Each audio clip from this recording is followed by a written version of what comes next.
పెన్షనర్లకు good news చెప్పింది.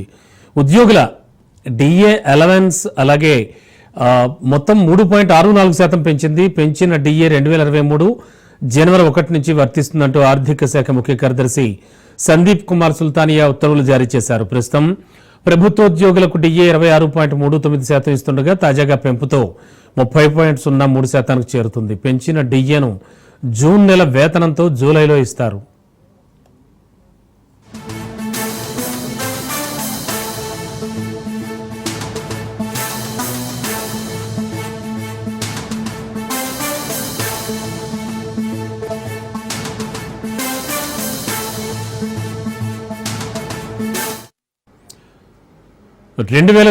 జనవరి 1 నుంచి 2025 మే 31 వరకు ఇవ్వాల్సిన డిఏ బకాయిలను ఉద్యోగుల జీపీఎఫ్ ఖాతాల్లో రాష్ట్ర సర్కార్ జమ చేయనుంది.